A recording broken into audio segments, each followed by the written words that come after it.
cenderung melakukan kegiatan yang mereka sukai, seperti ada yang berlarian, ada yang menyanyi, ada yang lompat-lompat, ada yang coba-coba buku, ada yang membeli temannya. Jadi selain itu murid-murid yang mengerjakan tugas yang saya berikan pun hanya kira-kira berapa persen, 60% di setiap mata pelajaran. Jadi menurut Bu Maria, apa yang Bu harapkan dari orang tua? Saya mengharapkan solusi atas permasalahan saya Bu tentang antusiasme murid yang saya ajarkan Bu. Oke, jadi menurut Ibu, apa saja yang membuat murid-murid Ibu itu kurang antusias dalam mengikuti proses pembelajaran yang dilakukan? Kalau saya ingin kembali hal-hal yang menyebabkan saya kurang antusias itu bukan yang pertama mungkin pembelajaran yang dari saya, Bu. Jadi agak sedikit membosankan, monoton seperti itu saja. Jadi terlalu dominan saya dalam berbicara atau bercerita di depan diri saya. Kemudian yang kedua, saya tidak memberikan sedikit kesempatan buat murid saya untuk berpendapat atau aktif berbicara pada sesi pembelajaran seperti itu. Oh, begitu ya.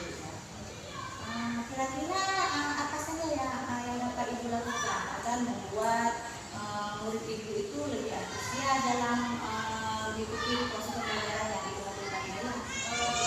Menurut saya mungkin ya murid pasti menginginkan pembelajaran yang asik, menyenangkan, tidak monoton, terus tidak membosankan seperti itu. Wah, ya, saya sependapat yang dengan Bu Maria ya. Lalu menurut Ibu, apa yang dapat membuat murid Ibu itu tidak bosan dan lebih aktif lagi dalam pembelajaran itu? Menurut saya pembelajaran itu harus berpusat pada murid ya. Jadi murid diminta untuk aktif dalam semua pembelajaran. Kemudian misalnya saya membuat semacam speaking, game, kemudian permainan ataupun sejenis kuis supaya pembelajaran itu lebih diminati atau disenangi oleh murid semua seperti itu. Jadi mengenai murid-murid yang lebih cenderung melakukan kegiatan yang kita suka itu, kira-kira apa tindakan yang tepat menurut Ibu yang dapat dilakukan?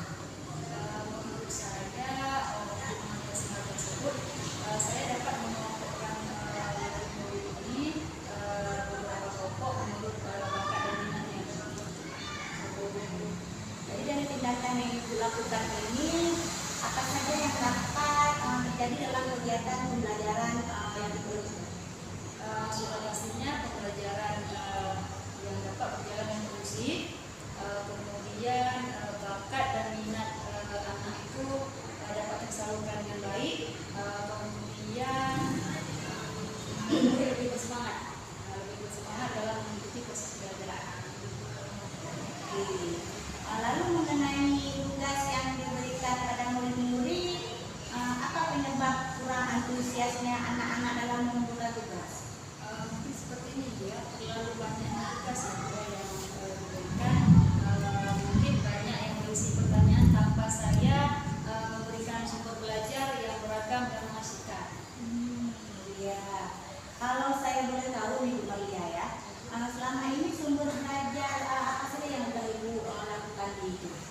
Biasanya saya menggunakan buku teks yang ada di perpustakaan itu saja Bu.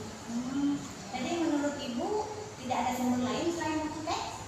Saya rasa banyak Bu, seperti sumber belajar seperti video yang bisa kita ambil dari YouTube misalnya, kemudian artikel, tulisan ilmiah yang ada di internet, atau bisa juga kita menggunakan aplikasi yang dapat aplikasi yang sedang tren sekarang, misalnya TikTok, kemudian seperti anak-anak sekarang lebih suka yang seperti apa ya, yang tidak seperti HP itu. Jadi kan seperti mengambil artikel dari blog yang ada di Instagram. Betul sekali ya Bu Maria ya. Saya yakin bila Ibu bisa menggunakan berbagai sumber belajar ya, pasti akan membuat murid-murid Ibu itu antusias dalam pembelajaran pastinya ya. Jadi sekarang apa rencana yang akan Ibu lakukan untuk menyelesaikan masalah ini? Yang pertama saya merancang pembelajaran yang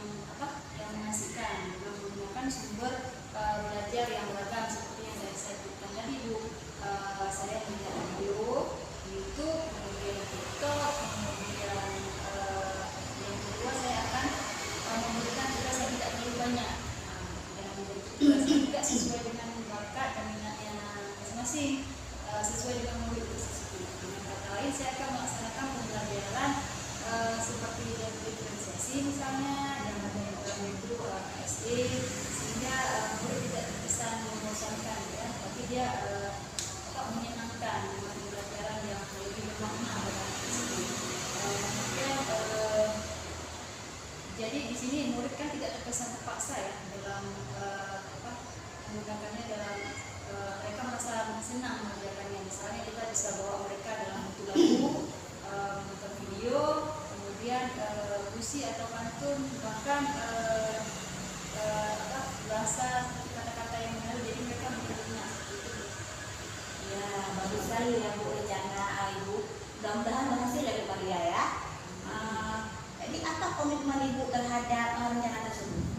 Komitmennya untuk selalu membuat rencana pembelajaran yang memastikan, kemudian menggunakan banyak sumber, tidak satu sumber ya. Jadi bisa mengeksplorasi materi misalnya, kemudian sehingga murid ini dapat menjalankan merdeka belajar. Dan saya akan membuat murid-murid ini lebih senang dalam kegiatan misalnya eksplorasi seperti itu. Tanpa ada unsur-unsur paksaan, akan saya arahkan pemilihan sumber belajar pada murid saya, misalnya banyak contohnya sekarang kan banyak aplikasi yang membuat anak-anak lebih menarik ketika pembelajaran. Jadi dengan satu kita bisa buat soal di satu aplikasi itu, nanti dengan peralatan itu saya rasa saya pernah lihat di YouTube, mungkin saya akan coba hal itu. Menurut saya itu sangat bagus ya. Jadi kan Bu Maria, kapan kira-kira rencana ini akan dilakukan? Insya Allah secepatnya Bu, setelah saya susun rencana, insya Allah minggu depan akan segera saya laksanakan, akan saya coba. Mudah-mudahan pembelajaran ini dapat bisa menyenangkan guru saya. Wah, bagus sekali ya Bu Maria ya. Saya sangat mendukung nih. Mudah-mudahan semua yang telah Ibu rencanakan ke depannya itu dapat berjalan dengan lancar dan sesuai dengan harapan Ibu ya. Jadi siapa yang dapat mendukung atau membantu Ibu nanti dalam proses tersebut?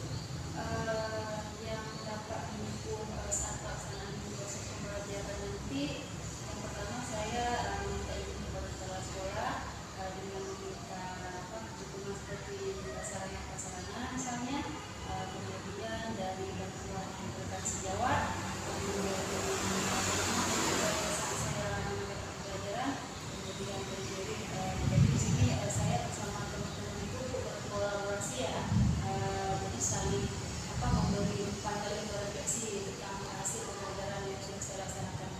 Begitu juga dengan anak-anak, kita kan setiap pembelajaran itu akan saya minta refleksi umpan balik dari anak. Jadi kira-kira bagaimana pembelajaran yang sudah saya laksanakan seperti itu.